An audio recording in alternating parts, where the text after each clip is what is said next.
एवं वर्तमान सरकार डबल इंजिन सरकार विफलता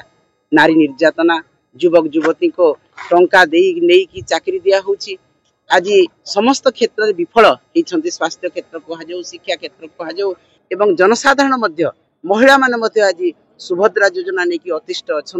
आज वृद्ध वृद्धा भत्ता 3000 कथा कही पारे से क्षुब्ध अच्छा निश्चित भाव में एठिकार लोकंकर नवीन पट्टनायक प्रति विजु जनता दल प्रति भावावेग रही संपर्क रही कहीं ना कहीं समस्ते मन स्थिर करछंती विजु जनता दल सहित रहिबे एवं पुणी से विकास जय यात्रा एठू जेमती चलीथिला चली देखंतु विजु जनता दल सब बेले जनसेवा विश्वास करे प्रभात पुरुष विजु पट्टनायक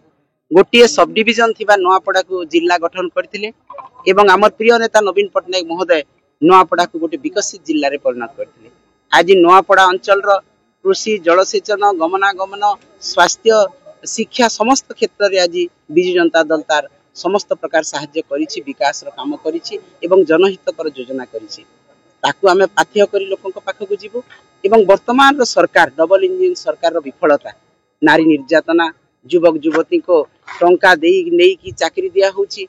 आज समस्त क्षेत्र में विफल होती स्वास्थ्य क्षेत्र कह शिक्षा क्षेत्र कह कौन स्थान रे आज भारतीय जनता पार्टी गोटे काम एपर्यंत आरंभ हो पारि ना तो आज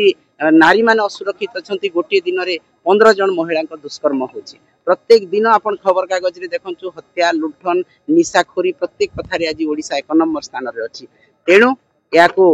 विफलता को आम लोक पाखक जीव एवं जनसाधारण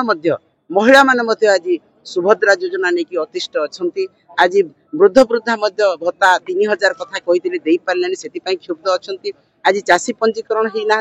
चाषी धान बिक्री होनी आज सार असुविधा रही 800 टंका बोनस देवा ना 20 केजी गोटे धान बस्तार कटा हो सब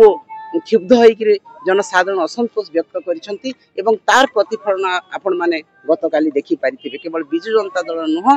जनसाधारण मध्य स्वतः प्रवृत्त भाव में हजार हजार संख्या रे हमर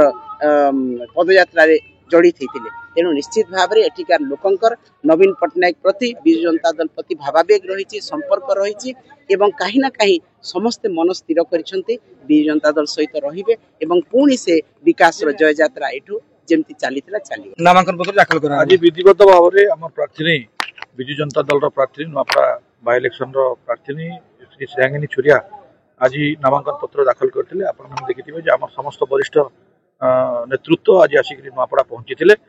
आउ 4 सेट आज आम नामांकन पत्र दाखल करूँ एवं आपण मैंने देखिए काली जो विराट गोटे शोभा यात्रा हजार हजार विजु जनता दल समर्थक को लेकर आम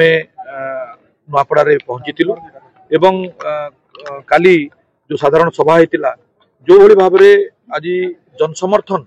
न्यायगिरी छुरिया प्रति आज देखा देछि नुआपड़ा काली नुआपड़ा माटी प्रमाणित करिछि नुआपड़ा विजु जनता दल प्रमाणित करिछि जे विजु जनता दल कार्यकर्तार जो उत्साह कार्यकर्तार जो शक्ति प्रदर्शन थिला काली से माने देखैछंती एवं समस्ते संकल्प निकरि जाइछंती जे विजु जनता दल विगत दिन रे नुआपड़ा विजु जनता दल गढ़ थिला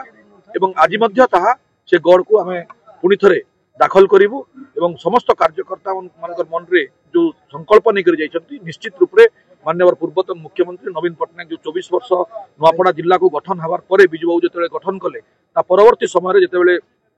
ताकू गोटे विकसित जिले में परिणत करछंती एवं सब बेले विकास को लेकर नुआपड़ा जिले में नवीन बाबू सहित नुआपड़ावासी अच्छी आज नवीन बाबू सहित विजु जनता दल सहित नुआपड़ावासी आशीर्वाद रहिबो एवं ए युद्ध में निश्चित रूप से आम गढ़ को रक्षा